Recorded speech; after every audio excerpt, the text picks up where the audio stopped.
Merci de nous rejoindre sur Ici Beyrouth et merci de nous être fidèles. Eh bien voilà, vous êtes aussi nombreux. Ce soir, nous nous pencherons sur le dossier de l'immobilier au Liban et j'ai le plaisir de recevoir ici au studio le président du syndicat des agents et consultants immobiliers libanais RIL, Walid Moussa. Bonsoir, Merci d'être avec nous ce soir. merci à vous. Ainsi que M. Antoine Habib, vous êtes le directeur général de la Banque de l'Habitat. Merci.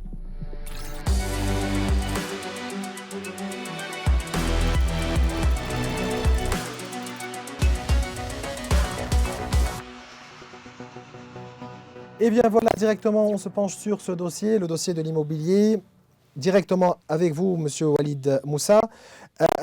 Jusqu'à quel point la crise au Liban avait un impact sur l'immobilier et aujourd'hui, après 3 ans déjà, où la crise a commencé en 2019, où est l'immobilier? Je voudrais tout d'abord, cher Maurice, vous féliciter sur cette initiative, vous et la direction de ESI Beyrouth, d'avoir pris l'initiative de créer un programme économique dans lequel on pourrait discuter des problèmes dont nous vivons ces dernières années dans notre cher Liban et essayer de proposer des idées et voir comment on peut être utile. Le secteur de l'immobilier a toujours été un pilier dans l'économie libanaise. Et il a toujours eu un rôle dans les différents cycles économiques. Dès le début de la crise, ou la révolution d'octobre 2019, les dépositaires, craignant un haircut ou la faillite des banques libanaises, ont vu que leur seul refuge était les investissements immobiliers. Et ils ont investi dans l'immobilier pour sauver leurs épargnes. Donc au début de la crise, c'était un investissement de refuge, disons. Bien sûr. Parce qu'il y avait aussi les dépôts qui étaient bloqués dans les banques. Et voilà, on pouvait acheter et vendre avec des chèques de paiement. Des Oui, chèques, parce que qui étaient les vendeurs dans ce temps-là? des chèques bancaires. Les vendeurs étaient les promoteurs qui avaient des crédits et ils devaient repayer leurs crédits aux banques libanaises qui acceptaient ces chèques et des individuels ou des individuels qui avaient aussi des crédits à repayer aux banques. Alors, et on est passé par plusieurs étapes parce que quand ça a commencé, ces paiements se faisaient à 100% par chèque. Et Ouais. ça a commencé à Ça diminuer. a commencé à diminuer, 50-50, ensuite 70 en cash, 30 Et aujourd'hui, en chèque. on accepte les ventes d'immobilier par chèque. Non, le marché s'est dollarisé. On est aujourd'hui dans un marché tout à fait dollarisé. On n'accepte plus que les paiements en dollars, en espèces. C'est parce que c'est difficile aujourd'hui de déposer ces chèques dans les comptes bancaires ou bien parce que c'est un peu difficile donc soi-disant d'utiliser les dollars qui existent aujourd'hui ou bien les dollars entre guillemets qu'on nomme aujourd'hui comme anciens dans les banques.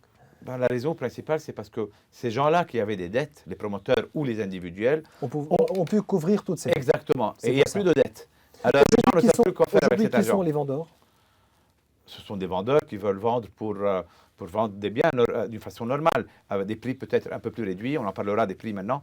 Mais maintenant, le marché est dollarisé. On n'envoie plus des produits à vendre avec le chèque bancaire. Très bien. Monsieur Habib, les prêts subventionnés dédiés à l'achat, à la construction ou la reconstruction du logement au Liban, on sait que ce genre de prêt a aussi subi l'impact de la crise. Plus de prêts, donc plus de facilité de paiement. Mais vous, en tant que banque de l'habitat, vous avez eu un support d'institutions internationales pour pouvoir aussi relancer les crédits subventionnés et pour permettre aux Libanais d'acheter ou bien des maisons, des loyers, des terrains. Quelles sont les facilités aujourd'hui que présente la Banque du Liban, la Banque de l'Habitat? Permettez-moi tout d'abord de féliciter ici Beyrouth de créer une émission économique en français. Cher Maurice, tu as toujours été un pionnier. Merci. Et vraiment, je me félicite que cette émission soit en francophonie. Et et parce que nous avons besoin, surtout après la disparition de plusieurs journaux en langue française. Donc, Mabrouk et Merci. Les facilités de paiement. la Banque de l'Habitat, en fait, a été créée pour vous donner un petit aperçu historique, a été créée en 1977 par feu le président Sarkis et l'ancien Premier ministre Salim Hoss pour aider les personnes à faible revenu à trouver un logement et subvenir aux besoins de leur vie et surtout arrêter l'exode et la migration des jeunes des villages, des zones rurales envers les villes. C'était le principal objectif parce qu'en quittant ces villages, les jeunes laissaient la place à des étrangers qui venaient prendre leur place. Sur ce, en 1977, donc la Banque de l'Habitat a été lancée pour accorder des crédits, des prêts au logement, à la rénovation, et nous avons élaboré des prêts pour l'énergie solaire dernièrement. Nous avons été aidés par la Caisse arabe, le Fonds arabe d'investissement, qui nous a prêté en 2013 120 millions de dollars et en 2009, 50 millions de dollars. Et nous avons signé, mon prédécesseur a signé un contrat pour un prêt de 50 millions de dinars chrétiens avec le Fonds arabe, c'est-à-dire l'équivalent de 160.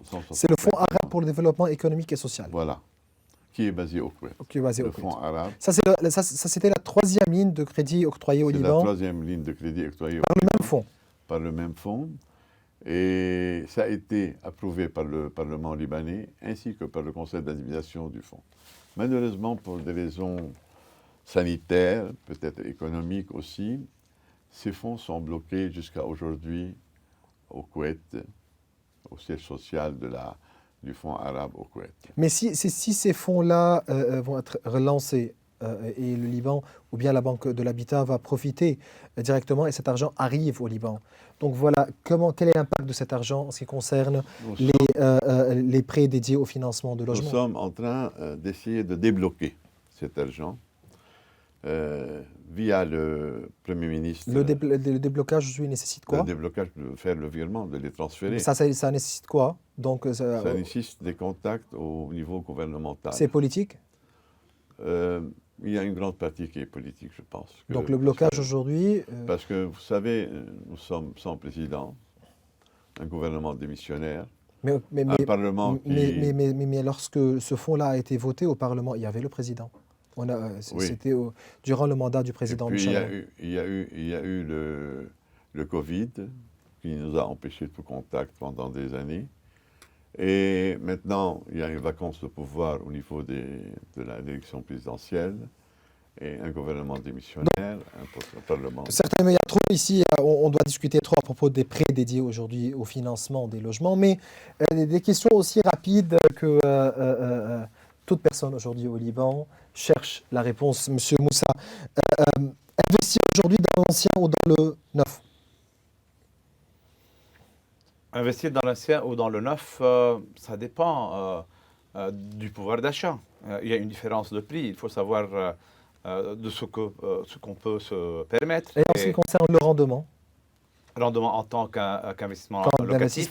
Oui. Bien sûr, le neuf est toujours donne un rendement beaucoup plus intéressant. Mais je voudrais retourner un peu à ce que vous étiez en train de discuter concernant les prêts, parce que c'est une question assez importante. Il n'y a pas de secteur immobilier sain sans prêt immobilier. Et donc, vous voulez dire ici sans secteur bancaire? Bien sûr. Maintenant, les transactions qui se font, ce sont des transactions dans lesquelles les investisseurs, les acheteurs sont en train de payer la totalité de la somme. Ça n'existe pas Et ce sont pour des cas, peut-être parce qu'il y a beaucoup de gens qui ont des espèces, beaucoup de liquidités, disons, dans leur maison. Peut-être il y a la possibilité de mettre cet argent dans leur maison.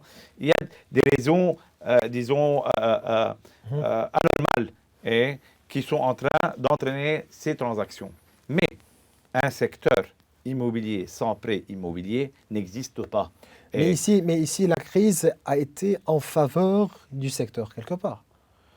euh, ça, c'est un long débat. Si vous voulez parler des prêts, oui, pour De la certains. couverture des dettes, Oui, pour certains. Oui, pour aussi certains, pour oui, faire mais sortir de n'oublions l'argent. pas que ces gens-là, ces mêmes gens, Donc, peut-être ont un des. investissement, un refuge, c'était quelque part Oui, il n'y a pas de doute que pour le un grand refuge, nombre de Libanais. il n'y a pas de doute que ça a été un très bon refuge. Parce que maintenant, le secteur s'est dollarisé et tous ceux qui ont investi dans l'immobilier ont pu maintenant demander un prix qui est en dollars et s'évader, disons, des restrictions bancaires.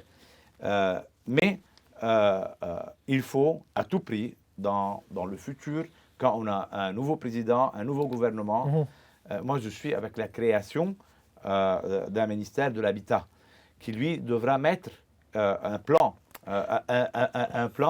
pour tout ce secteur-là. Comment va évoluer le marché d'immobilier? Le marché immobilier a toujours prouvé au Liban hein, une force. Une force parce que c'est dans la culture des Libanais toujours d'acheter un bien immobilier. Quand on voyage, on veut toujours retourner s'acheter une maison, un terrain, une villa dans notre village, dans la ville. Alors, et le Liban est petit en taille. Il n'a pas besoin de grands capitaux pour un redressement.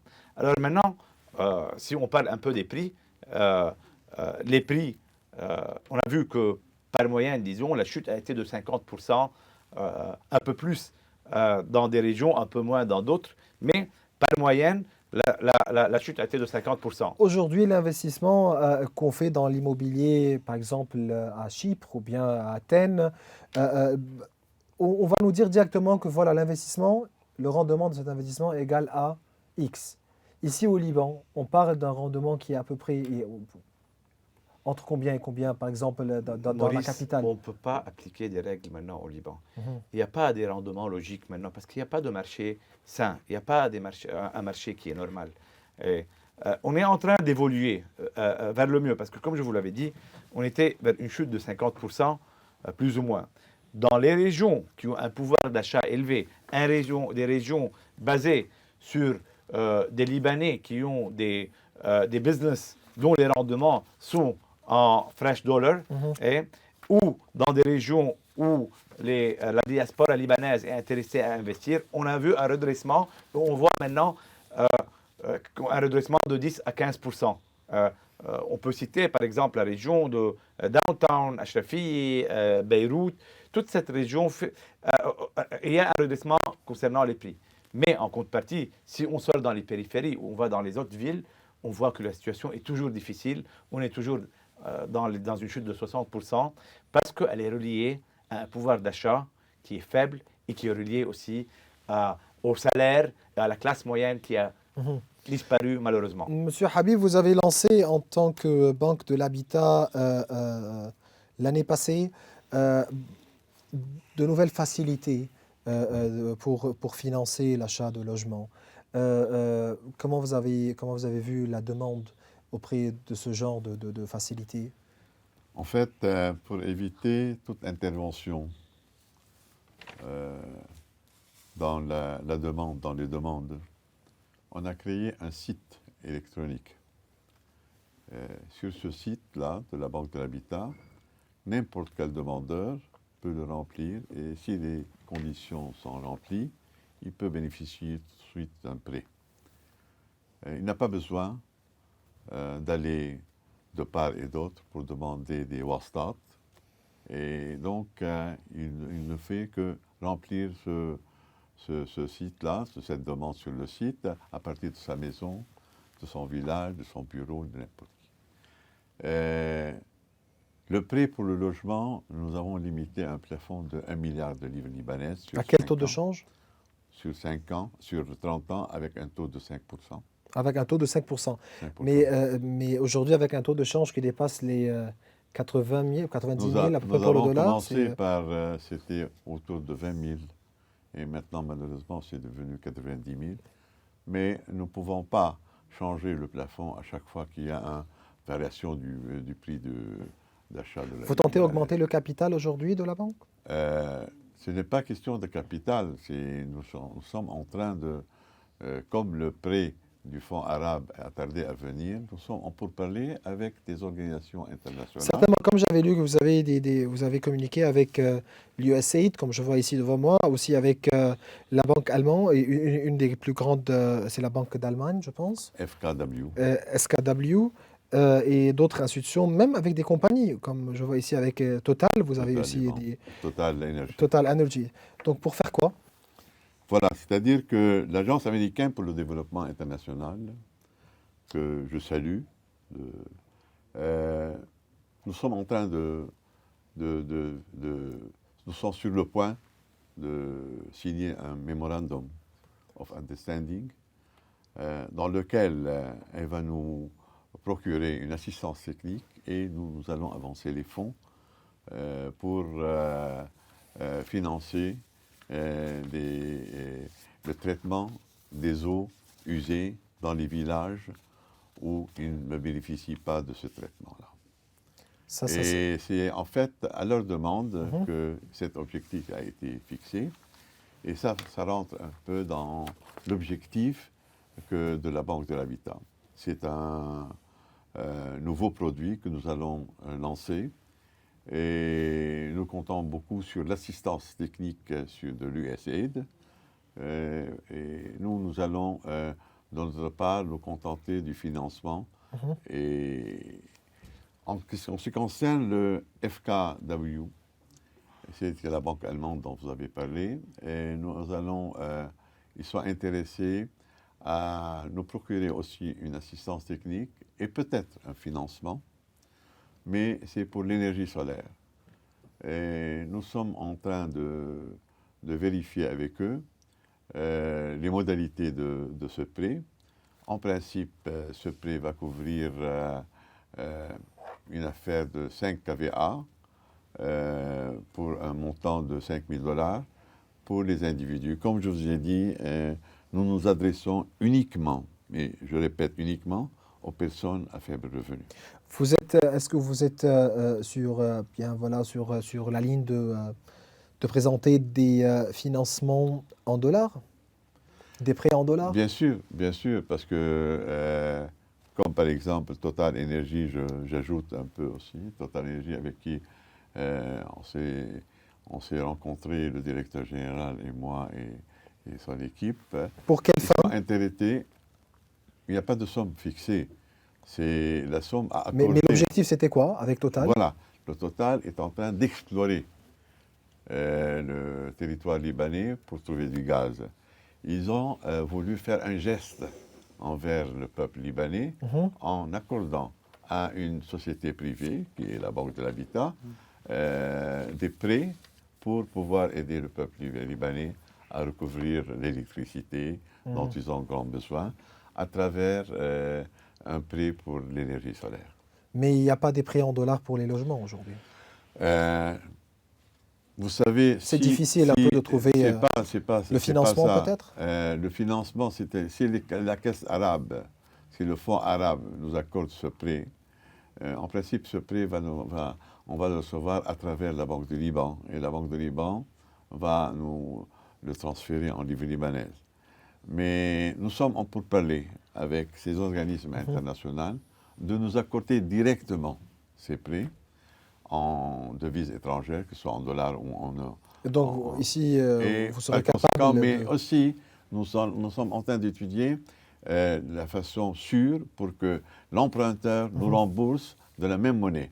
Parce que si on va lui accorder un prêt en dollars et on va nous rembourser par un dépôt chez le notaire en livre libanaise à un taux de 2500, on fera faillite. Donc, par conséquent, nous sommes en train d'étudier les meilleures façons de nous protéger pour rembourser les prêts qui nous sont accordés par les sociétés. Monsieur Moussa, les scandales dans les administrations publiques se suivent.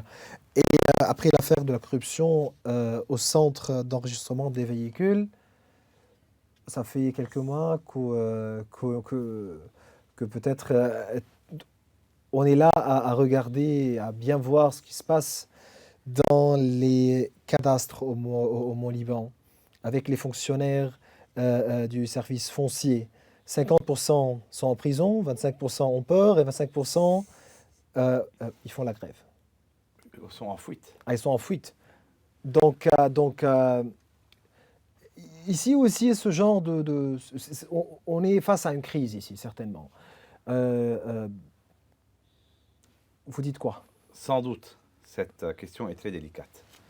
Parce qu'on est tout à fait, d'un côté, on est tout à fait avec ces arrestations, et il est temps, sans doute, de lutter contre la corruption dans toutes les institutions publiques. Mais le problème, c'est que maintenant, la plupart des registres fonciers, dans la plupart des régions, dans une grande partie, sont totalement paralysés. Et ce qui a fait que ce qui reste des ventes immobilières s'est arrêté. Il y a plus, on ne peut plus transférer une propriété parce qu'il n'y a pas comment faire ce transfert. Comme vous l'avez dit, il y a la moitié qui sont déjà emprisonnés, arrêtés. Il y a un quart qui s'enfuit et l'autre quart a peur et est en train de démissionner. Et ici, donc, nous avons une grande perte au niveau des revenus pour le Trésor de l'État. Mais bien sûr. Et ils ne peuvent pas nominer des autres personnes sans gouvernement. Alors, il n'y a pas de solution. C'est un grand problème. Tout un secteur s'est arrêté. Mais on sait très bien aujourd'hui que la corruption gangrène les services publics au Liban. Il fallait faire quelque chose. Il fallait commencer de quelque part. Oui, mais bien sûr, ces réformes ou ces arrestations auraient dû s'accompagner par des décisions gouvernementales qui assurent la continuité des services publics. On ne peut pas arrêter des fonctionnaires sans au moins avoir des remplaçants. Et alors, on commence par coordonner, on arrête ceux qui doivent être arrêtés, on les emprisonne, c'est excellent, mais en même temps, il faut assurer la continuité. Ce qui se passe là n'est pas normal. Et je ne l'ai jamais vu dans aucun cas. Même les pays qui ont eu des crises comme les nôtres, on n'a jamais eu ce cas-là.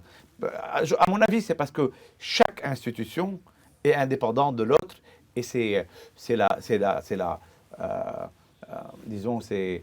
chacun fait son travail seul, sans aucune coordination. Le gouvernement fait ce qu'il peut. Mais là, dommage, mais on est dans cette situation. Mais l'histoire ici dépasse l'histoire des pots de vin payés pour les fonctionnaires, n'est-ce pas?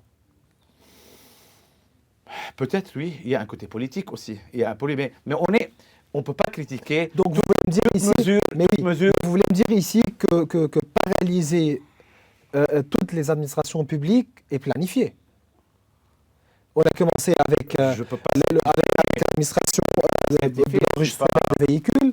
Aujourd'hui, on a aussi l'histoire des fonctionnaires du service foncier et ça continue.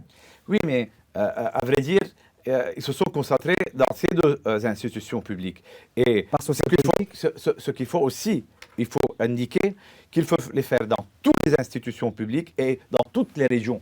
Il ne faut pas viser des régions déterminées, parce que cela peut induire à des explications un peu disons, politiques et communautaires.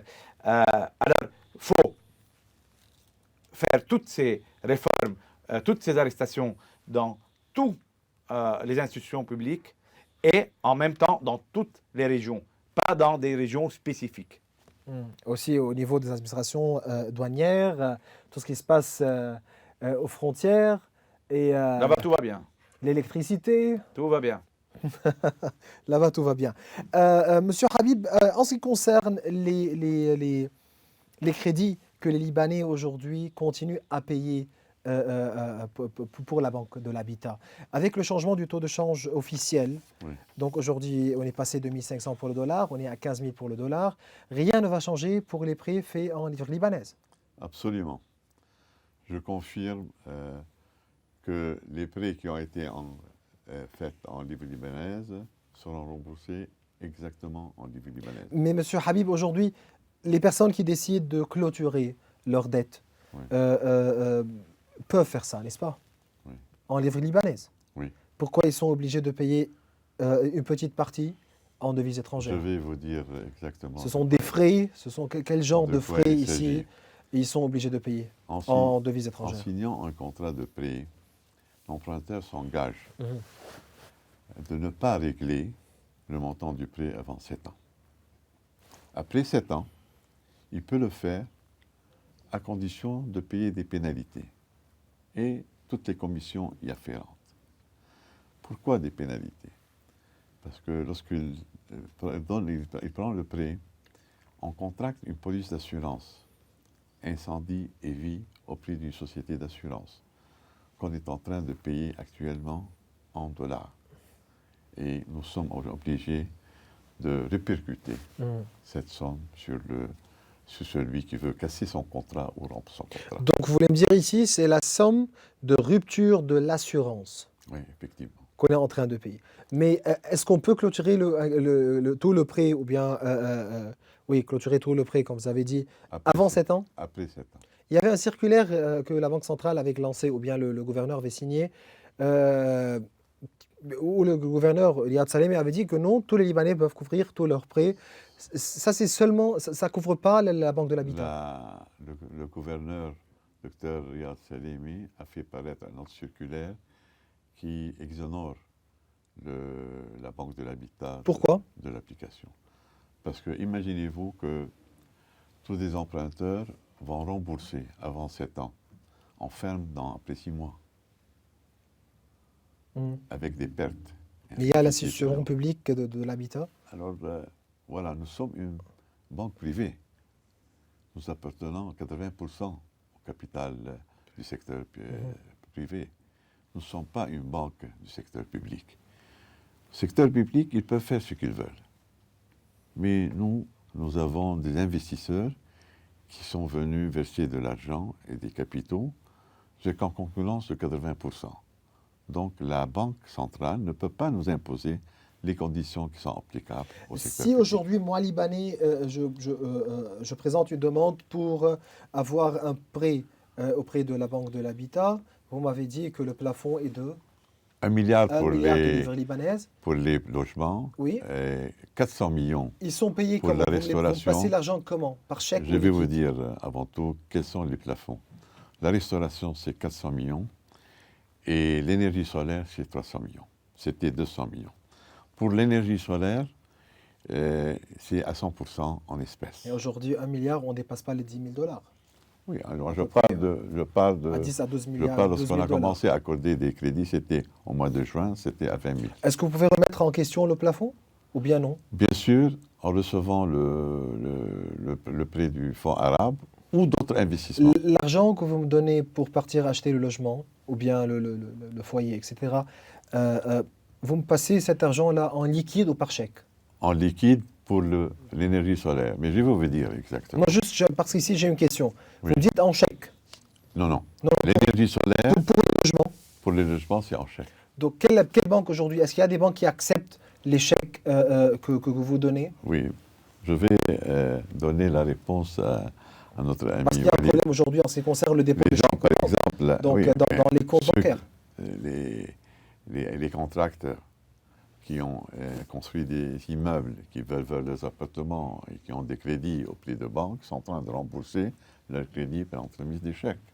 Ils peuvent, par exemple, l'emprunteur, s'adresser à ce genre de... Mais ici, on est en train de couvrir une dette. C'est pour ça que les banques prennent des chèques, n'est-ce pas? Pour couvrir des dettes. Oui. Mais ici, si moi, vous m'avez passé de l'argent, ça peut passer, je ne sais pas, vous, mais est-ce que vous je vais acceptez les dire- chèques comme ça? Je vais vous dire Ou bien les banques ici... à qui on s'adresse.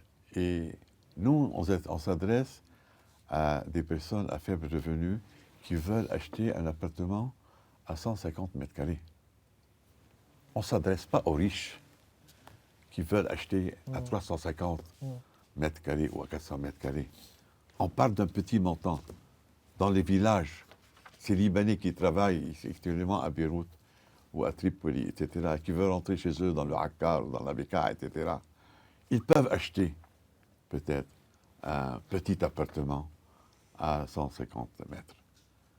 et à condition qu'ils ne bénéficient pas d'autres crédits Mais je pense subventionnés. que c'est urgent de revoir le plafond parce qu'avec 10 000 dollars aujourd'hui, c'est Effectivement, impossible. ce n'est pas la N'est-ce pas? faute. Maurice, C'est- ils font ce qu'ils font. Ouais, Voilà. avec les Et contraintes ce qu'ils budgétaires. Donc, Ils font ce qu'ils il faut peuvent. ici, on a une contrainte budgétaire peut-être, n'est-ce pas? Il y a- Donc, ça, c'est les moyens que vous avez. C'est pour ça. Il y a un point essentiel sur lequel le président a mentionné, c'est recevoir directement ces fonds-là en devises étrangères. Mhm. De cette façon, il pourrait sécuriser une Écoutez, valeur. nous sommes Et- presque la seule banque au Ça, c'est- Liban et peut-être parmi les banques libanaises qui est en train d'octroyer des crédits et des prêts. Alors c'est un honneur pour nous de donner un peu d'espoir à les Libanais de venir même avec des petits montants s'emprunter. C'est pour ça. Monsieur Moussa, quelle est la taille du marché immobilier au Liban aujourd'hui? Dans quel sens? Aujourd'hui, il n'y a pas de taille, parce qu'aujourd'hui, il n'y a pas de transaction, parce qu'il n'y a pas de... Disons en 2017, il y a pas on était à d'institution combien à peu publique, près? c'est vrai. 2017, 2018, on était à peu près à combien? C'est difficile, j'ai pas les chiffres avec moi, mais vous parlez des chiffres, non, Monsieur Maurice? J'ai pas actuellement les Mais chiffres avec nous, mais d'accord. je peux vous certifier que Mais quels sont les les types de transactions, propriétés les plus populaires aujourd'hui au Liban? tout genre de propriétés, le Liban achète tout genre de propriétés. Vous avez les appartements qui se vendent dans la ville, surtout les Quelle appartements, taille d'appartement? et surtout les appartements dans les villes et les terrains dans les périphéries. Avant, on cherchait des appartements qui dépassaient les 300 mètres carrés. Ah non, ça a changé depuis longtemps. On demande des petits appartements maintenant. Mais pendant la crise, les gens ont acheté tout genre d'appartements et ça a permis aux promoteurs de vendre le stock qui avait déjà passé plusieurs années en relax. Et les gens ont acheté tout genre de produits pendant la crise où ils devaient sauver leur argent et les investir dans l'immobilier. Certainement, tout en prenant en considération le taux d'inflation aujourd'hui au Liban et partout au monde, est-ce que aujourd'hui vous dites aux Libanais qui ont la liquidité d'acheter un appartement, d'acheter tout genre de propriété, ou bien non, c'est pas le temps, ou bien c'est pas le moment aujourd'hui favorable, ou bien il faut faire quoi? En tant que professionnel, Pas en tant que chef d'entreprise hein, non, mais en tant que qui travaille dans l'immobilier. non, en tant que professionnel qui est convaincu, et non pas en tant qu'amateur, en tant que professionnel qui est convaincu dans son secteur, je dis que oui, c'est le temps d'investir si on a l'argent. Est-ce qu'on Et va- si on n'a pas le souffle qui est court, parce qu'il faut attendre. Maintenant, si on voit l'expérience qui s'est passée par les acheteurs qui ont acheté les propriétés en chèque il y a 3 ans, qui maintenant sont en train de les vendre en dollars, ça certifie que ce secteur-là a une très grosse demande. Et c'est un secteur, Est-ce qu'il faut acheter? à mon avis, oui. Et à mon avis, oui, et partout. Parce que dans les périphéries, les prix sont toujours à moins 60 et 65%. Mais Et est-ce à qu'il faut Beyrouth, s'attendre à une correction des prix? où ça, mais la correction a eu lieu. On est à 60% de moins dans Mais les les périphéries. fluctuations des prix, ici, on peut voir des fluctuations d'un mois à un autre. Oui, mais n'oublions pas aussi que les prix des matériaux de construction se sont élevés aussi. Au niveau mondial. Au niveau mondial. Et maintenant, il y a certains projets qui se vendent, à moins du coût de production. Pour couvrir des pertes ou bien non, ça c'est le prix réel. Non, ce n'est pas le prix réel, parce qu'il y a des gens, surtout hors Beyrouth, qui sont en train de vendre, par exemple, le mètre à 600-700 dollars, tandis que leur coût est à 800. Mais ils veulent s'en débarrasser pour pouvoir utiliser l'argent dans d'autres investissements, que ce soit au Liban ou à l'extérieur. Alors, à mon avis, oui, mais il faut avoir le souffle. Il ne faut pas dire qu'on voudrait recevoir notre investissement ou recevoir nos gains dans 1 ou 2 ans. Il faut avoir le souffle. Mais l'immobilier a toujours été, disons, un élément essentiel dans l'économie libanaise et dans la vie des Libanais. Mais à mon avis, pour retourner un peu dans nos problèmes et comment éviter les problèmes dans le futur, dans tout ce qui est cadastre, il faut moderniser les lois. Ces lois qui datent... C'est pour ça. Ici, j'avais une question en ce qui concerne les réglementations. Oui, Les nouvelles lois, premièrement, peut-être pour donner un petit, voilà, ou bien pour pousser ce secteur-là et pousser les gens à acheter au Liban. Donc, ça c'est un, pour attirer les investissements de l'extérieur vers le Liban. Quel genre de réglementation, quel genre de loi il faut peut-être voter ou bien changer ici au Liban pour pouvoir attirer ce genre d'investissement, pour attirer les capitaux de l'extérieur et pour aussi sécuriser un peu les personnes d'une façon un peu, là, quand dire sécuriser, c'est sécuriser d'une façon un peu morale, soi-disant, pour investir au Liban et à acheter l'immobilier. oui, oui. Il faut commencer par la modernisation des lois qui remontent peut-être à l'ère ottoman ou au mandat français. Il faut changer nos lois, il faut les moderniser. On est en 2023 aujourd'hui.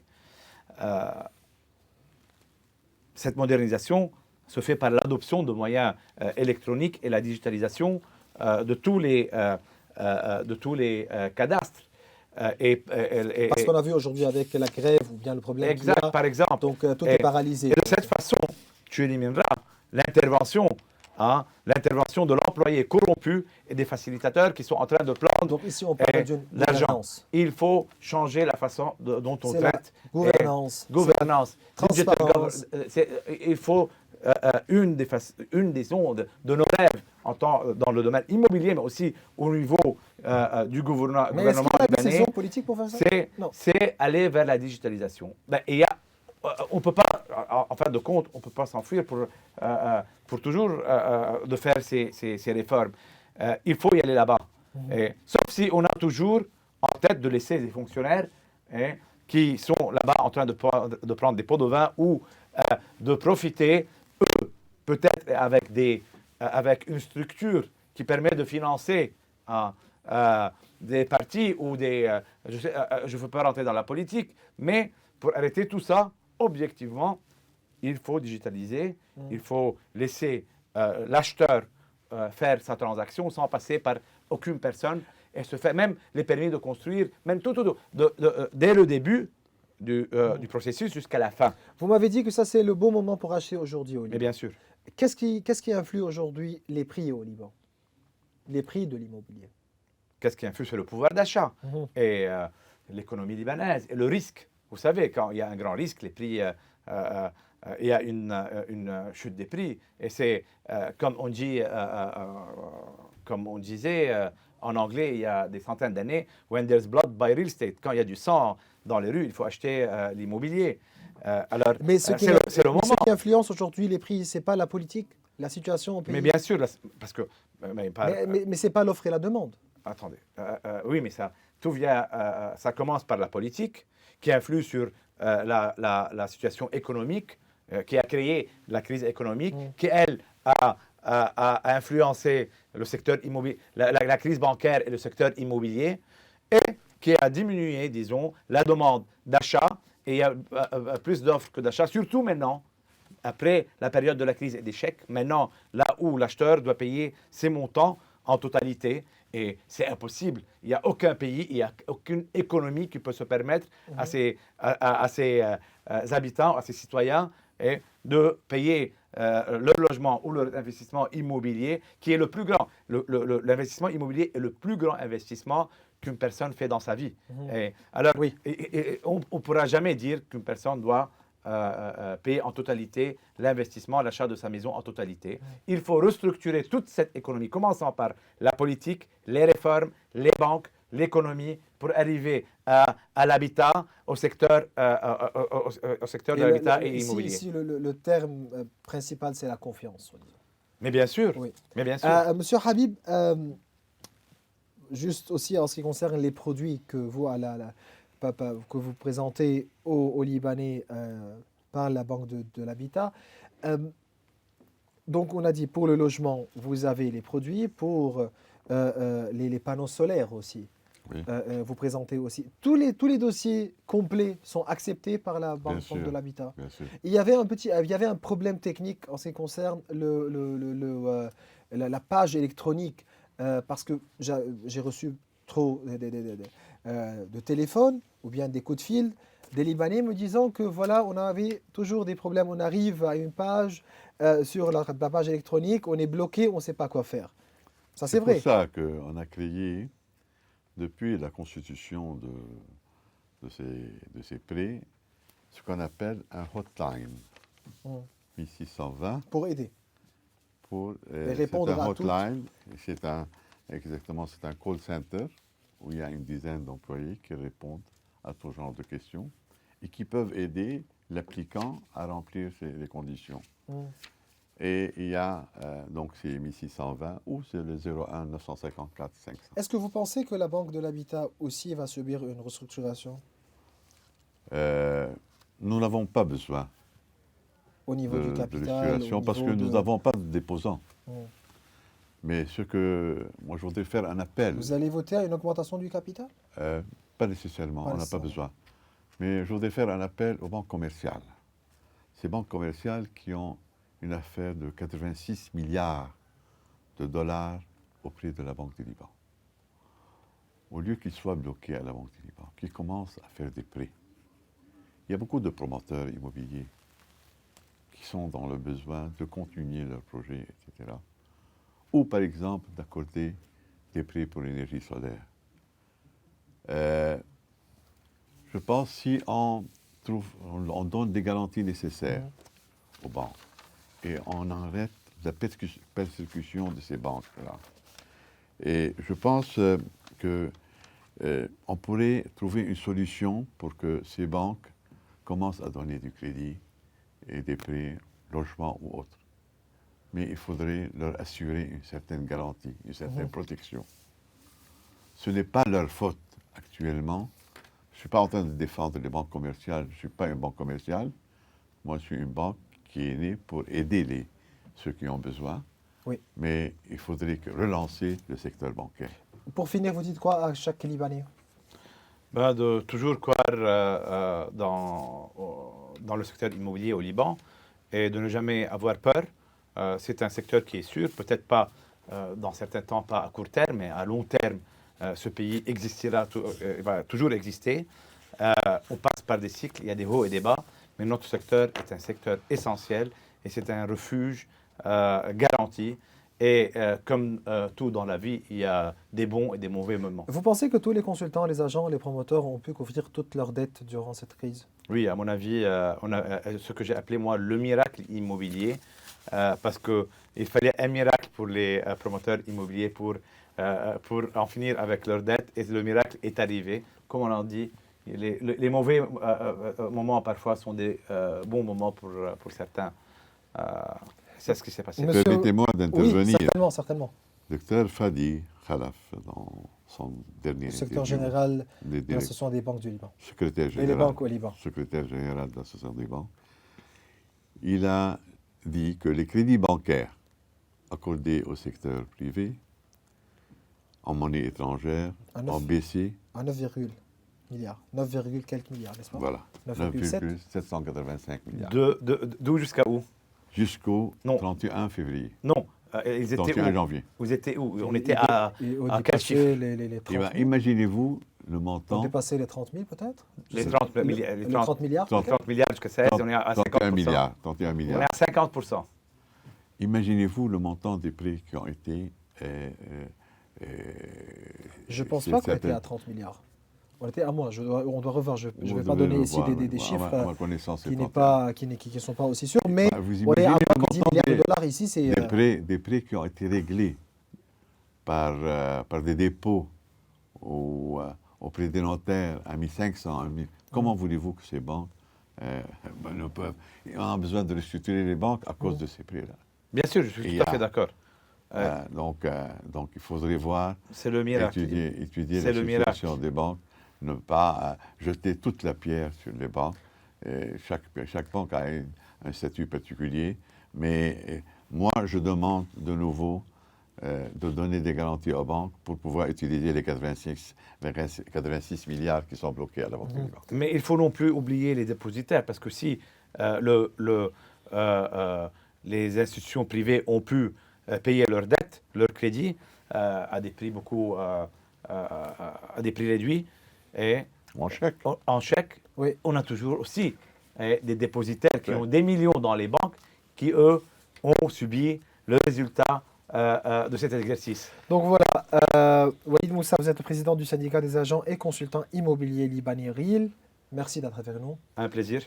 Aussi, Monsieur Antoine Habib, vous êtes le directeur général de la Banque de l'Habitat. Merci. Merci à vous. Nous devions recevoir avec nous le professeur Jassem Adja, l'expert en économie, pour discuter à propos de l'actualité économique, mais malheureusement, il n'a pas pu être avec nous durant cet épisode. Mesdames, Messieurs, vous pouvez revoir l'intégralité de cette émission sur tous nos réseaux sociaux. Au revoir.